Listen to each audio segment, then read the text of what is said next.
one thing I can say is that I don't have to feel like I used to feel. I feel good because I can fit back in society. I don't have to feel low graded. In other words, I I feel I'm a real man now. I've used that term a lot about the man I was, but today I am a real man.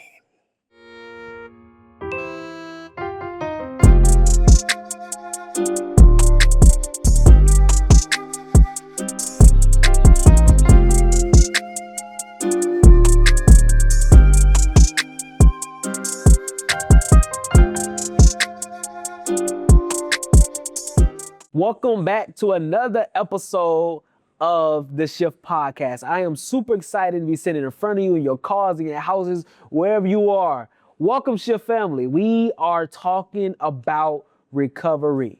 This is the second episode about recovery, where we talk about homelessness, unsheltered, and their journey from being homeless to getting to the place where they are today and how they're still progressing through life. Alongside me today, Mr. Laverne Green. How you doing? I'm doing good. You doing good? Glad to be here. Is today's a good day? It's a good day. I just want to compliment you on your outfit, man. You look sharp. Thank you. How you put them colors together? How you put the brown, the yellow, the green? You blending real well. Well, since my life has changed, I know how to hook things up now. Yeah. You know, because it's important the way I look today. Yeah. Because I want to just encourage people. Yeah. And to encourage, you must first have courage. Wow. What that mean? Break That it down. means that it's hard for me to encourage when I don't care about myself. You see, because to look good like this or to dress like this Yeah. is an improvement to me. It matters to me. Yeah. Because I was brought up in a family of, there were 10, I had 6 brothers, Okay. with 5 brothers and 4 sisters. I made 6. Wow. And it was important in our house that when we leave the house, you look like somebody. And so, you know, along with that, like I said, I had a wonderful dad, Yeah. strong-handed, still feel them licks. Yeah. Wonderful mother who taught us about Jesus. Wow. Like on Saturdays, I remember those Saturdays, if you want to look at Soul Train and all that, Mama said no. We had Bible study. She had a Bible school for all the kids in the neighborhood. And, of course, we had to learn a scripture, which I still have it at age 65. What scripture that is? Psalms 100. And in our house, I can say that we had a lot of good times. And there were bad times, because like everybody have bad times, but I only remember the good things. Yeah. That's all that matters. Because right now, my parents are not living no more. They're dead. They're both dead. But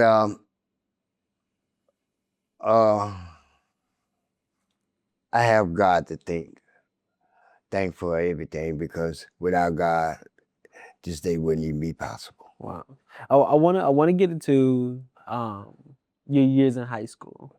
In high school, I went up to the 11th grade, and I dropped out, and but I went back, and I got a GED. Okay. And after high school, I started working. I loved work. And then I got older and uh, things happened in at the household. Yeah. Being a middle child, you got advantages and disadvantages. Yeah. For instance, I had two under me that I had to set example for them. And the ones that were over me didn't leave me much of an example because they all left home mad. Now, I'm saying this for a reason. I'm saying it's because it's going to lead up to what led me to be homeless. Okay, so as I growed up, I learned a lot from older people because I chose to be around older people. That's the only way I could learn something. So anyway, as I was working and everything, and I had I liked going to clubs and partying and stuff like that. So what type of clubs did you like going to? I like going to clubs like there was back in the day. We had clubs like the Fountain Blue, Royal Casino, and Limelight, and all. We had them all over the place, and it was I was like a party animal, you know. I enjoyed it, but there was another thing happening in my life. I had an addiction, and it was taking over my life. I enjoyed it at the time, but I wasn't aware of the seriousness of it. Until things start happening in my life, like for instance, I started getting arrested a lot. I broke the law and, you know, I became a criminal. And there were times when, you know, I would find myself didn't like myself or blaming everybody else, you know, because see, it looked like it was like bad luck. In other words, it was only it was me with my thinking. I didn't, like I said, I didn't care about myself or nothing else. When I was in relationships, I always find a way to mess things up. In other words, I didn't want to achieve. And as my life went on, things, like I said, things happened. Got to the point where death started happening in the family, and I couldn't even shed a tear. So I wind up losing jobs because of the way I was. And then things got so bad, I used to see homeless people out on the street. And I would say to myself, that could never be me. And I had all kind of excuses for those people until I became homeless. My way of living caused me to be homeless. So I want to slow you down there. We're going to talk about your journey to being homeless. But I want to kind of go back to your journey of when you said you started to become addicted to different substances. Why do you think, you know, you became addicted through those substances? I know that you mentioned that, you know, you didn't like yourself. You felt like you didn't love yourself. So why did you? That's easy. I did it because it made me feel good. I felt like somebody again. In other words, I could be anybody I want to be under influences. Well, do you think that it was almost like a place where you could almost hide yourself behind it was the a substance? comfort zone. It was confidence. Yeah, So It gave me confidence. It was like strength to me. I felt like somebody. And uh, that's at least what I thought. yeah, And so I'm not going to sit here and deny it, but I'm going to tell you the truth about it. yeah. Is that's the only life I had was through that. And what did your day-to-day look like? How did you maneuver through those days when you were dealing with substance? Did you realize that you was in this place and you were stuck? Or did you not want the help during that time when you was in that place? When I was in that place, I thought I was in the right place I needed to be honest with you. I didn't want help for it until a whole lot of these things started happening. I was being accused of things that I didn't do because of my way I was living. And I found myself being alone because nobody wanted to be around me because of the way I was. Wow. How did that make you feel? It made me feel real bad. It made me feel like I was nothing, to be honest with you. It was a bad feeling. And that bad feeling is a feeling that, like, at first I was angry about it. Yeah. But out of all I went through, it was worth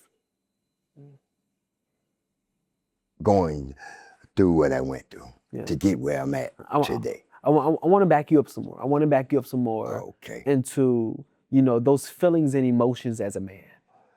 Those feelings and emotions as a man was, to me, it was like, wasn't real. It wasn't real. It was just what I wanted. It wasn't like being a man. It's a difference in being a real man and happen to be born a male. What's the difference? The difference is there was no responsibility. You see, I didn't. A man has a real man has certain responsibilities that he makes. But see, I had selfish responsibilities. All my responsibilities revolved around me. And how does that look? It looked real bad. In other words, it wasn't. I just couldn't see it no more, and nobody. I mean, it's like like you're missing the whole point of calling myself a man. A man that a man like a man's supposed to be able to take care of his family, his business, and stuff like that. And all I cared about was what I want to do. And in other words, there was no trust or nothing.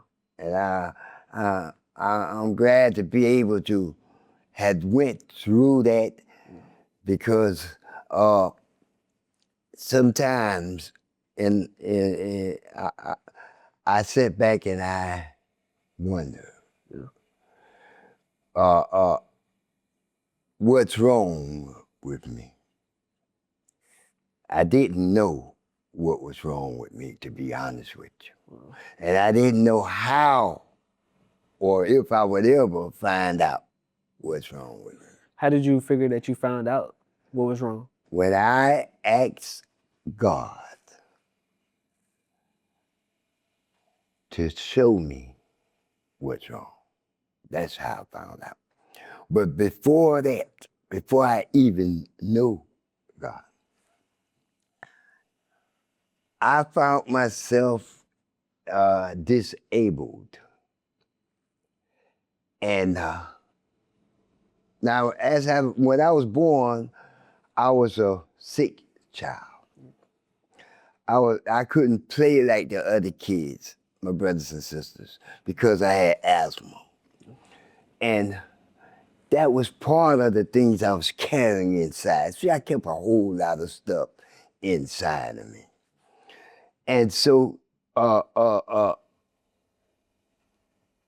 as I got older and my health started getting back worse, and I had something called dermatomyositis, which is a three-part thing, where you muscle weakness and all kind of stuff like that. Anyway, I had this when I was on the street, homeless. Had no money. I had no doctor. The only doctor I had was the ER. So I went to every doctor, every ER around here, probably 6 or 7 times a week. I kept going, kept going, kept going. And that's when they told me what I had. But they told me that I would never walk again. This was 10 years ago, or better. But like I said, this is before my mother passed. My mama told me, she said, son, don't listen to what doctors say. That's when she told me about God. She said, God has the last say so. And she had so much faith that through my 17 surgeries, every time God allowed me to open my eyes, she was there. And she was encouraging me. She would tell me to don't give up. And so I hung on to that part. I wind up out here on the street. And when I got out here. Well, before you go into your next step, how did you end up winding on the street? I end up winding on the street because I wouldn't pay bills. I didn't care about where I laid my head. And when I wind up like that, I was afraid. I was afraid when I came out on the street because I knew nothing. I didn't even know where to go get something to eat at. But when I got out here, I was lost, scared, and didn't have a clue. Yeah. So I watched other people. And back in the time when I came out here, they had signs on the ground where you're feeding at. So I see a crowd, I follow the crowd. Okay? So then I managed that part a little bit, and then I got in a place where it was like on the river in the woods. They had a tent. Everybody over in the woods had a tent. And the guys would go to action labor. We would go to work, and the females would stay there. And every meal we had, we all brought something to the table. And that lasted a while until they came and decided to build condos. So we had to come back downtown. Yeah. And being out here, like I said, I was still trying to be that messed up man. So you at one point in your life you didn't want any type of help. I didn't want that. I didn't want it help. Okay. I didn't know how to accept help.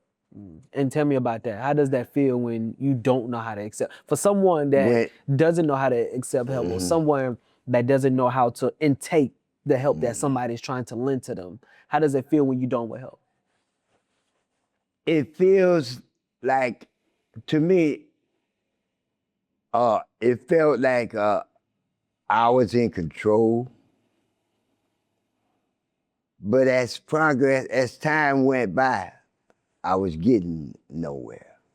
And I was seeing other people getting off the street.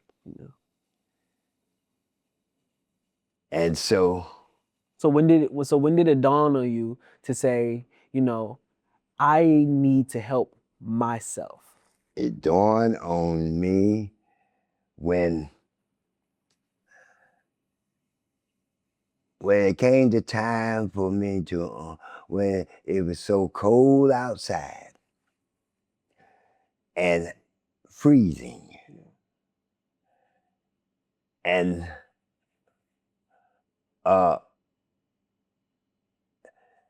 being, it was like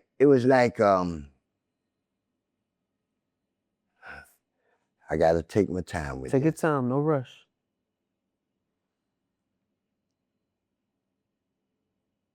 It was really like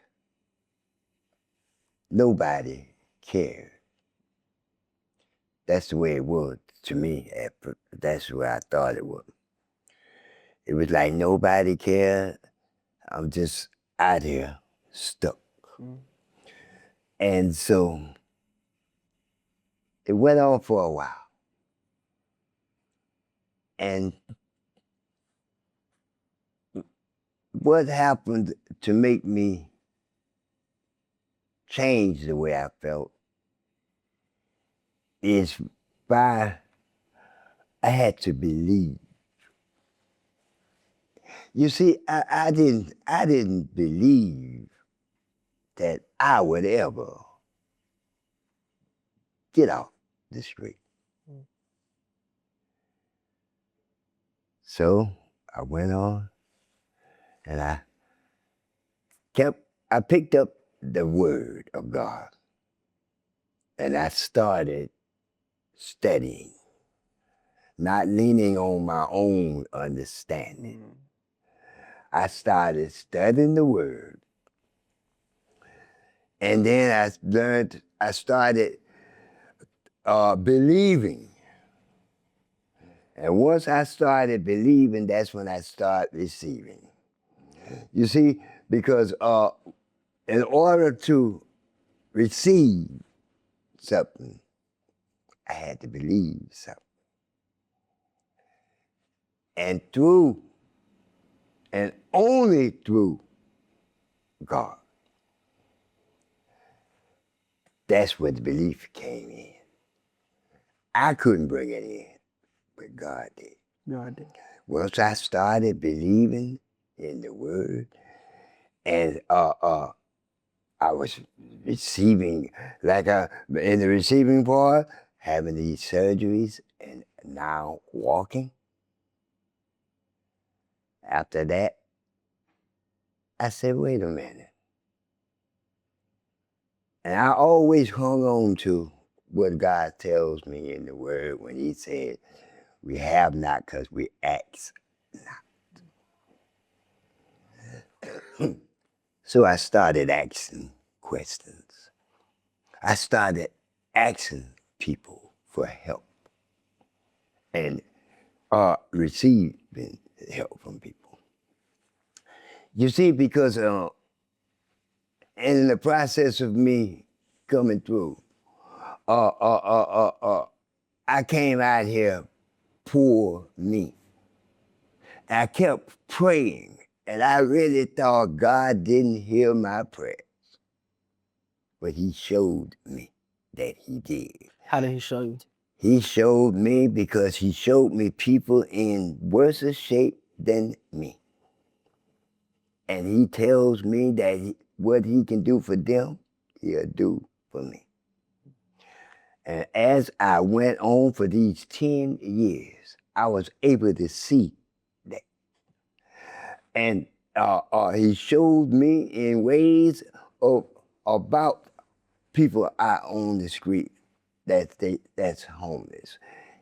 He showed me there are people that lost everything. There are lost people. People lost their addictions. And people that want to be out there. And then he showed me a new one. Showed me how I live in a state called South Carolina. Columbia, South Carolina, that would rather have a ball field and put the mental health people out. There's mental health people out there. There's people out here with all different needs. Okay. Once I got in the Word, I started loving myself. Okay. Before you go into how you got in the Word, you started loving yourself. Mm-hmm. You said something to me that stuck out to me, where you talked about belief and how you got to believe in God. Mm-hmm. To someone that doesn't know how to believe in God, or to someone that is homeless and that needs the faith to believe in God, how did you believe in God on your journey while you were homeless? On my journey, I believed because it's only by God that each night when I close my eyes and be able to open my eyes the next morning, or to get food in my mouth, it was it was through God. Because see, God allowed people to come out here and feed homeless people. Yeah. You see, there are things that happens in this world, and we will cheer on a team because they won a game or something. But the fact of things like this, what I'm saying about God, we want to hold it. I don't understand it. You better preach now. We want to hold it. Yeah. You see? Wow. Take your time. Take your time. Take your time. Walk it out. I had to stop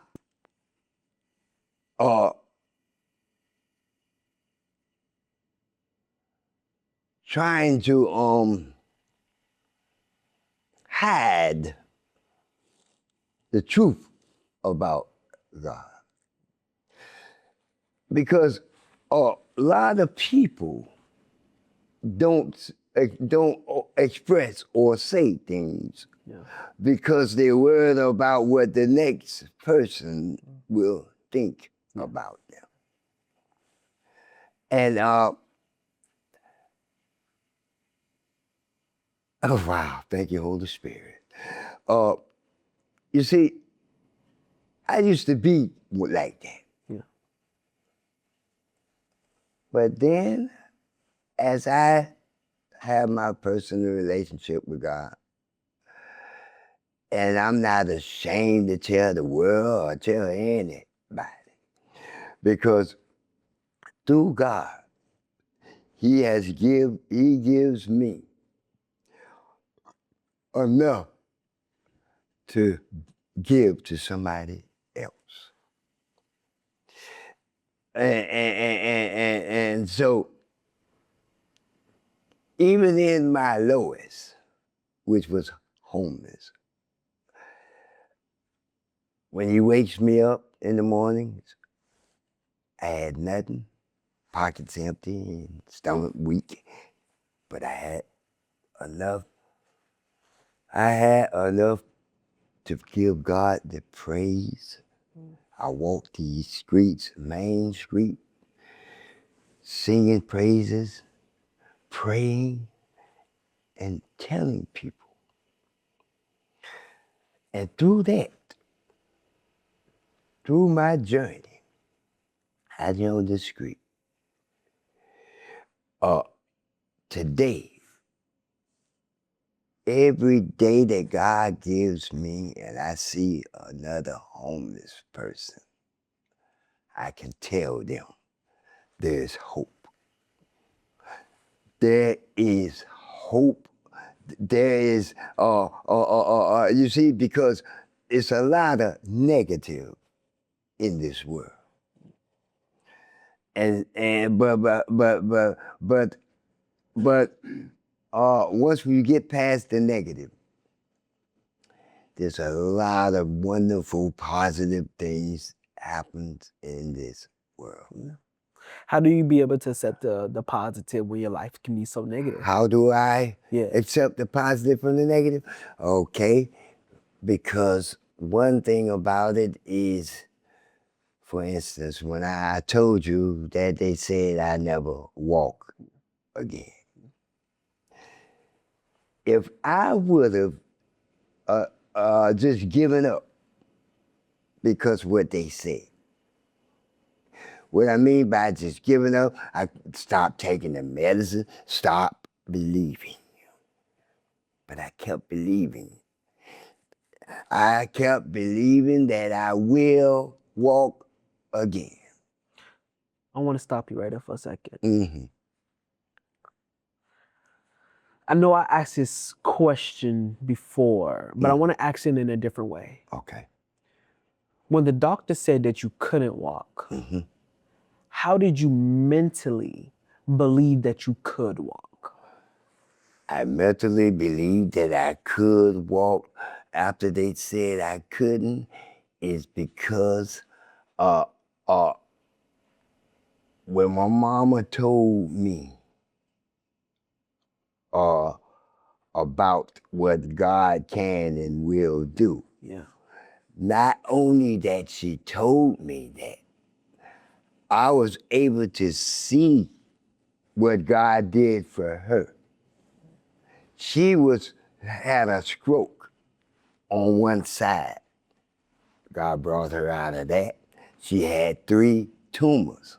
Each surgery, they found no tumor. Breast cancer. Through the things I seen in her, that gave me the faith. So I kept on believing. And I kept praying through prayer. And one day, put foot in front of foot. And today, almost running. But it's all God. I'm going to have to tell it. Okay. I was in surgery when I first had a visit. I was laying on the bed, my family had left and the pastor had left.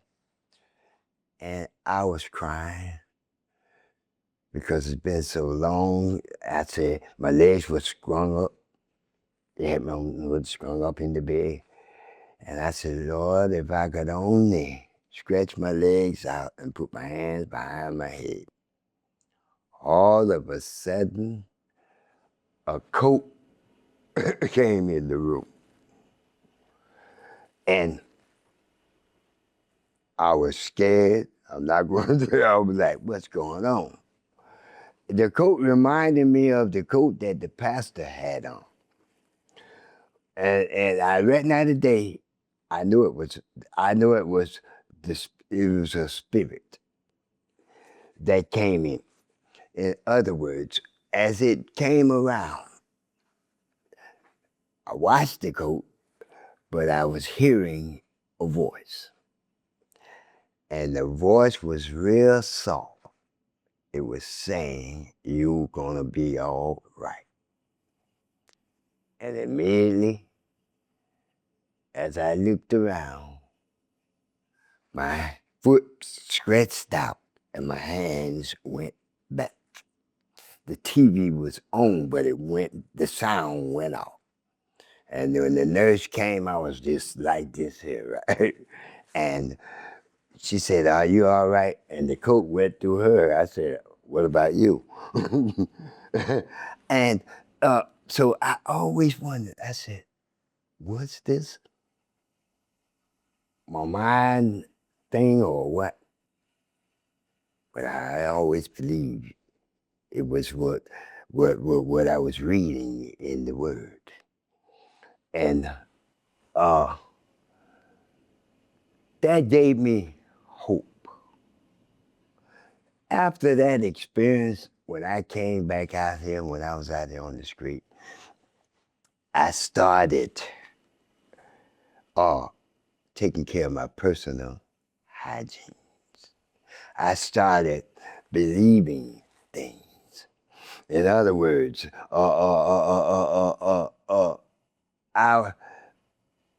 I started believing that this mess is gonna be over with. Because I didn't, like I said, I had a bad attitude and everything. So I put all of that to the side. Yeah. And I asked for help. Because I learned how to receive it. And through believing.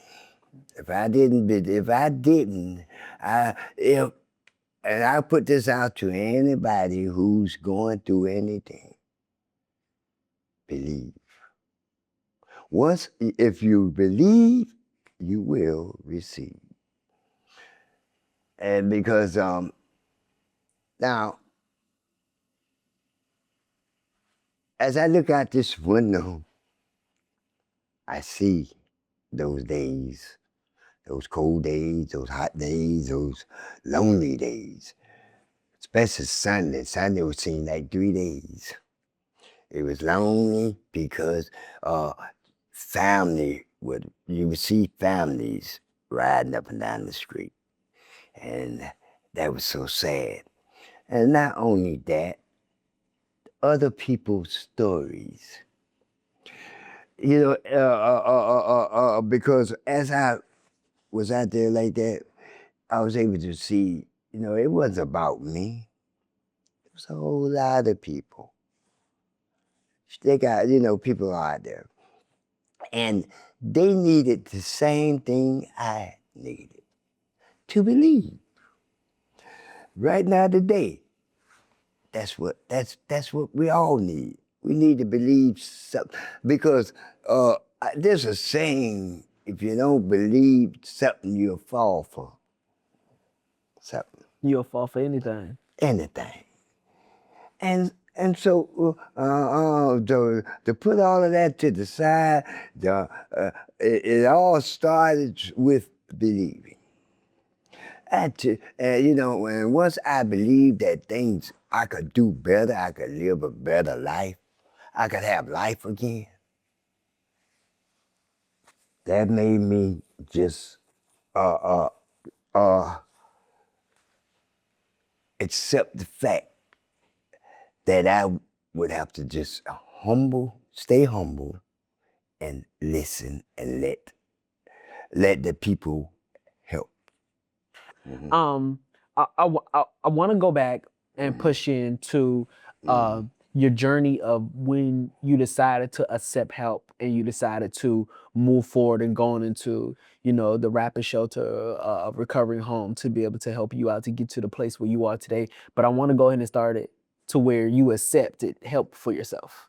Okay, I accepted help when I went to the social workers in the library.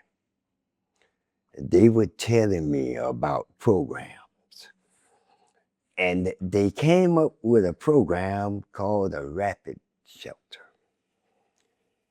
And they put me in. They got me a bed there.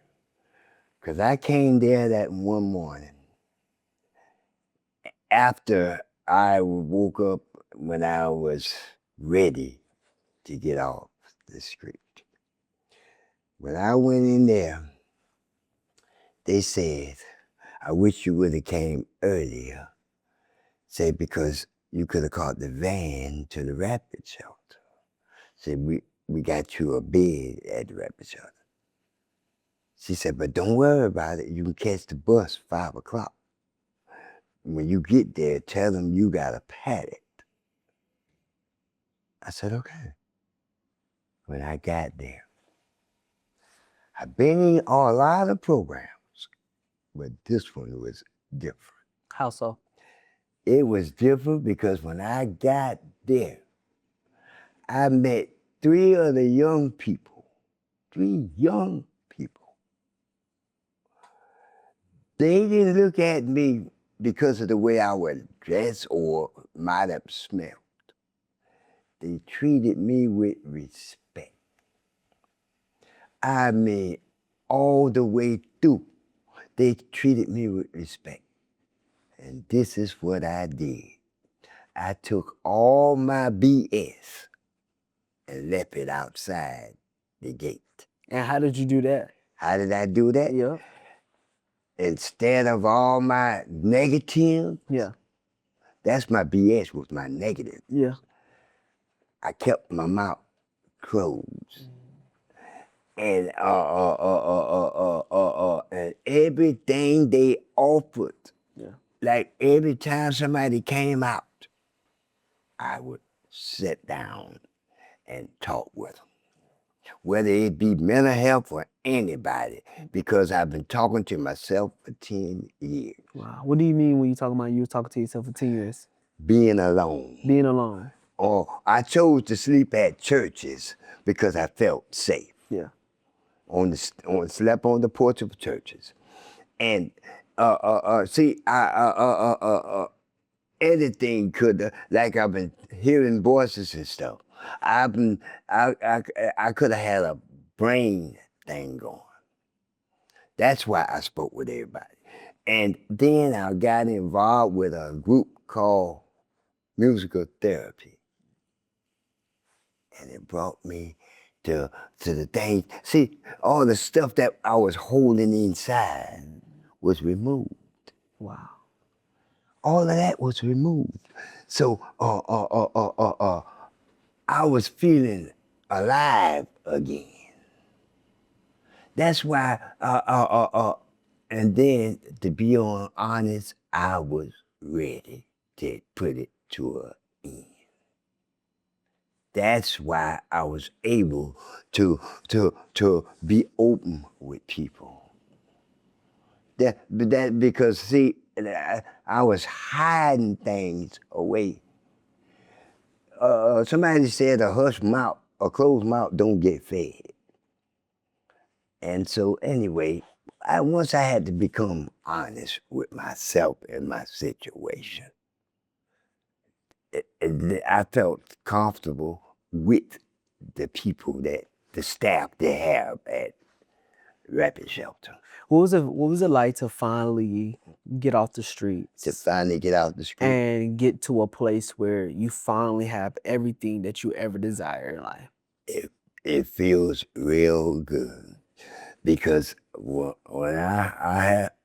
they got me a partner, thank you, Holy Spirit, I was there. Matter of fact, I'm going to tell you this part before I even got in the apartment. When they gave me a key to the pallet, I turned that key and I went inside and I felt like a human being. I had a place where when I'm having a bad day, I could go in and just be able to think. A place where I could be somebody. I didn't have to pretend.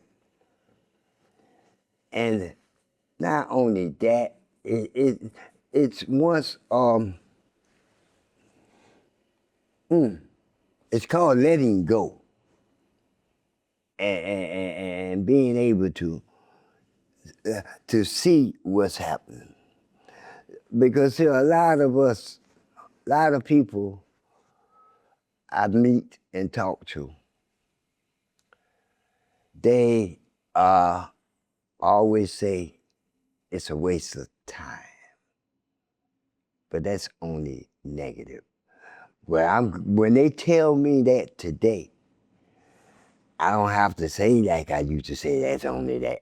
I can show them through the way I feel and through the way I am now. I can show them that there is hope.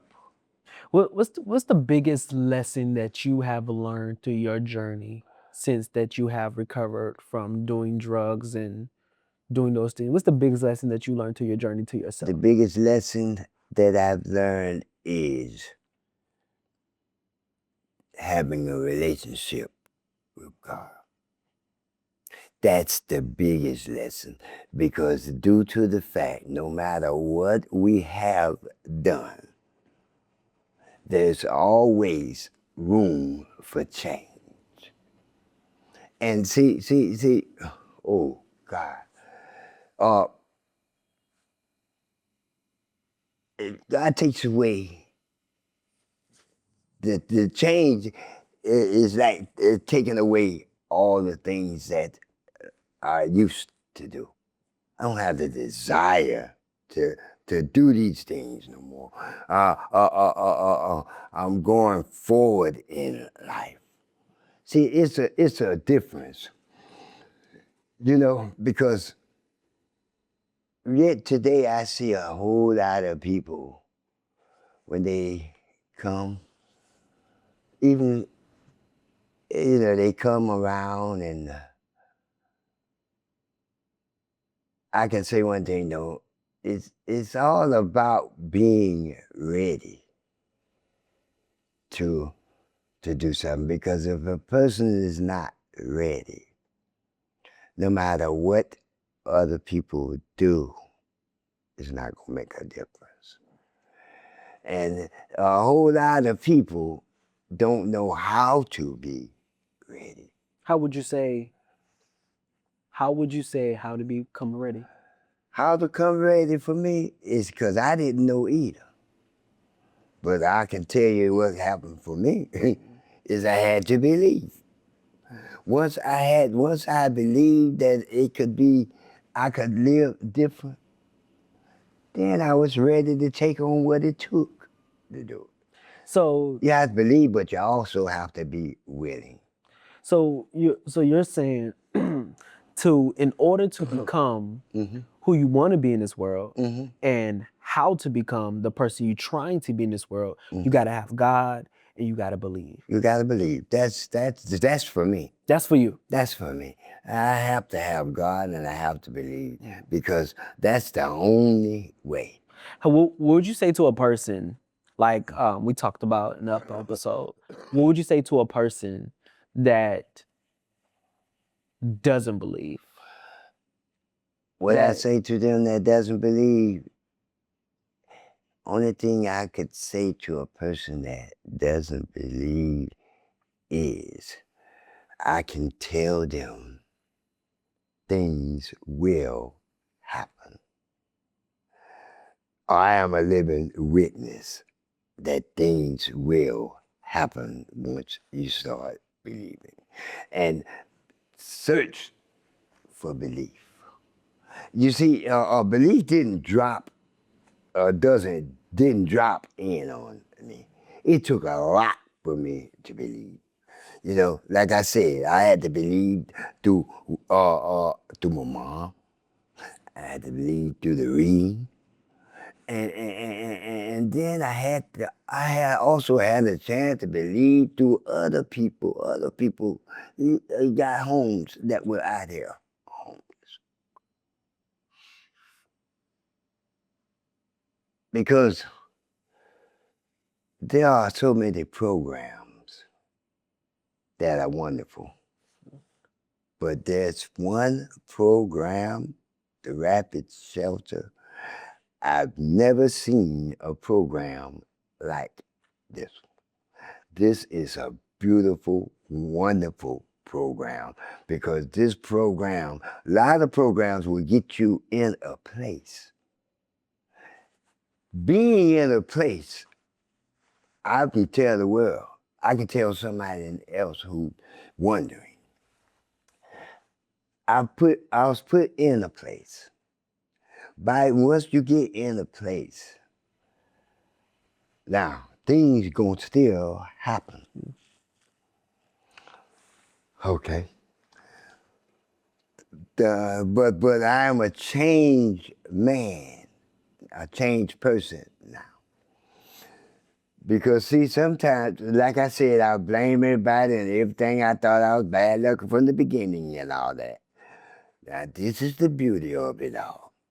When God brought me off the street, and I was in an apartment, uh, the apartment, the utility people made a mistake. In other words, I was in this apartment for 8 months, and the meter was running, and I had no idea who to pay. So I went in there with the landlord, and we called around, couldn't get nothing done. I contacted the same rapid shelter program. We went to the Mid-Carolina, and they told us I had to put up a $500 deposit, which is great, right? But here it is, 8 months, the meter been running. Okay, so we did all that in that process. What I'm trying to make known is after that, after I started putting up the 500 and something deposit, they cut me off back and forth. They kept cutting my power off, making me go back, putting five again. Only to catch up for that 8 months that meter been running. But they wouldn't come out and be honest and tell me that. See, things happen, but this is the only program. Like a lot of people put you in there and you're on your own. Yeah. But they have an aftercare. They have an aftercare. In other words, they still stand by you. Because during that program, when I got in the program, I started knowing that I have to save money. I learned how to live, and not only that, I spend my time and my days now telling other people that's homeless, there's hope. You see, I wrote a book from being out here for 10 years. And I went to get it published after 6 chapters. I went to get it published, and the man read it, and he told me, he said, it won't sell. And I said, I'm not trying to sell it. I want it published so I can pass it to the homeless people. You see, because in that book, it tells my story. And my story is belief. It brought me hope. And I'm telling them that there is hope through the reading of that book. Because you see, a lot of people were just like me. I didn't think there was no hope for me when I got out of there. That's what it took, though.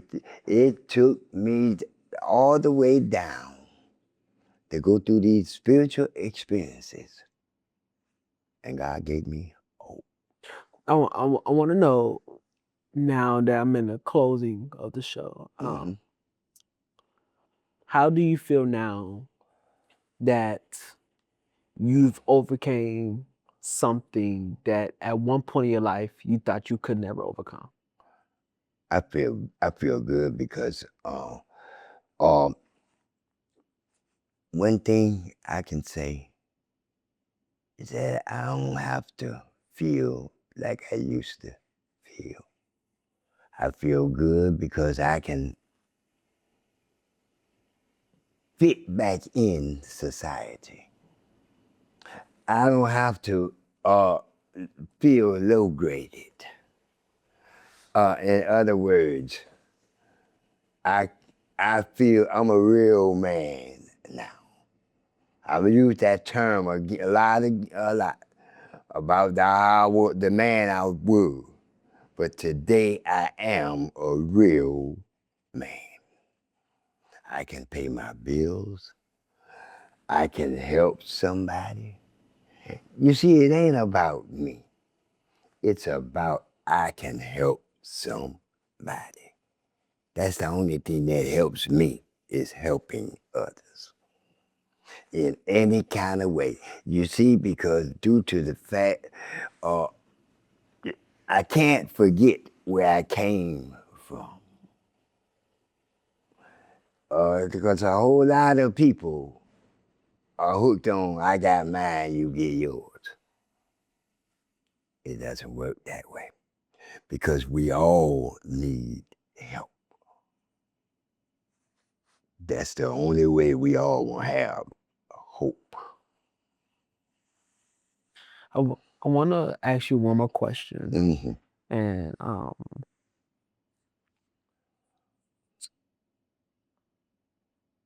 I want you to take the time Mm-hmm. to reflect on everything that you've been through, on all the choices that you made, Mm-hmm. on you going through high school, you starting with substance, and you being out on the streets those cold nights and not knowing if one day you was gonna make it out. Um, I just want you to speak to whatever's on your heart, to whatever God is pulling you to say, if He is, um, to a person that is listening and that truly just need some help. To a person that's listening, you are not alone. Don't give up. There is hope.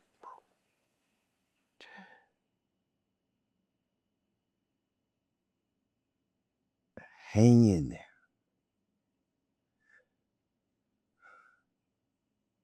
Be strong.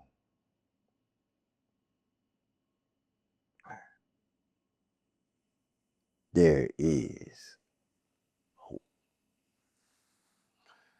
You see, uh, a, a lot of, like I said, when it comes to that giving up, I've seen a lot gave up. I've seen a lot of homeless people I know are no longer here. And they left early without having hope. Because they were stuck in there's no way out. And it's sad because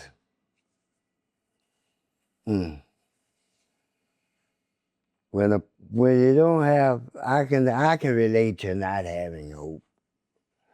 Because when you don't have hope, you don't have nothing. There's nothing. And it's so, I mean, oh Lord have mercy.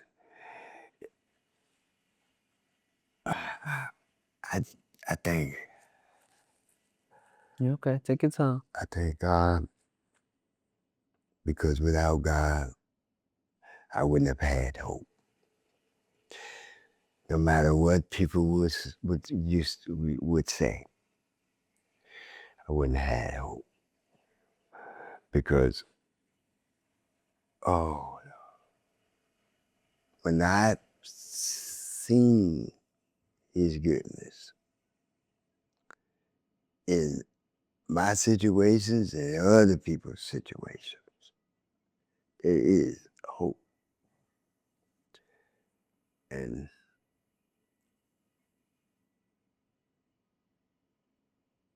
to me, that's why I pray to God to keep hope. And I pray that others will get that same hope.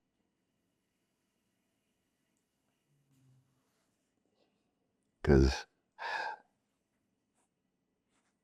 to those who are listening and want to be free from that,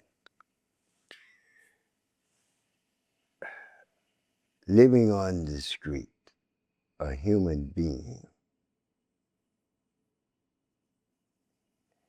is not what God wants.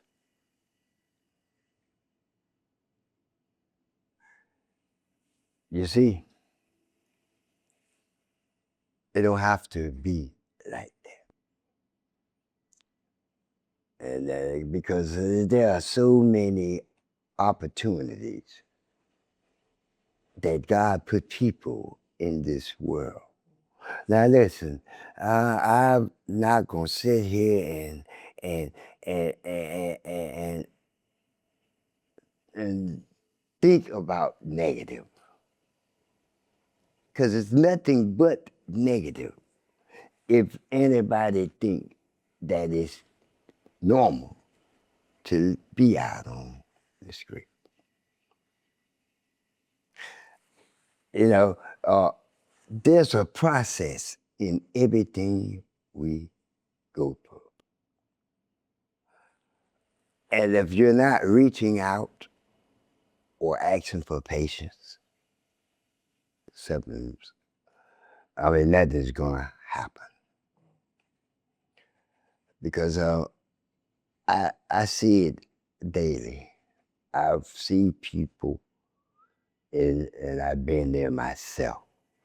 This is something I ain't gonna just pinpoint or put out. Like some people would just say this and never experience that. Because, like I said before this, I started this interview. My opinion, when I said about homeless people, I myself thought it was a nuisance. But I'm glad now that I was able to come be in it. And now I know better. That's why I know I can go to another homeless person, not on me, but through the Spirit. Through Spirit. I just want to tell you, I thank you for allowing me to sit down with you and talk about your recovery process of, the different things that you have been through in life. And I'm just proud of you to be able to sit and be here and to be choosing yourself after everything that you've done. I'm happy and I'm just thankful that you just chose yourself and that you continue to keep believing in God and believing and trusting and knowing that, what He has for us and what's in store for us. Even though sometimes it may not seem like things are working out in our favor, it always seems like everything comes back full circle, even through some of my choices do bad, even through some of my choices do good, like everything come back full circle. So I'm just thankful and just happy to see that God has blessed you. And I just continue just to pray and just hope that you continue to keep spreading His word, keep spreading and believing and trusting and knowing that without a shadow of a doubt that everything will be able to happen the way that you see fit for your own life. Yeah. I thank you. Thank you. Thank you so much for tuning into the Shift Podcast. We thank you.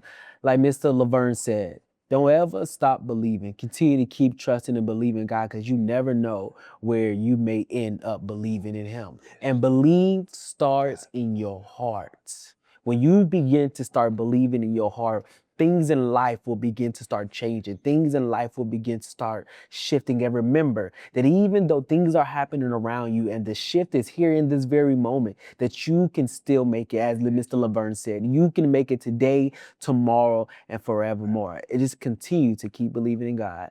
Thank you so much for tuning into the shift. Do not forget to like, comment, and subscribe.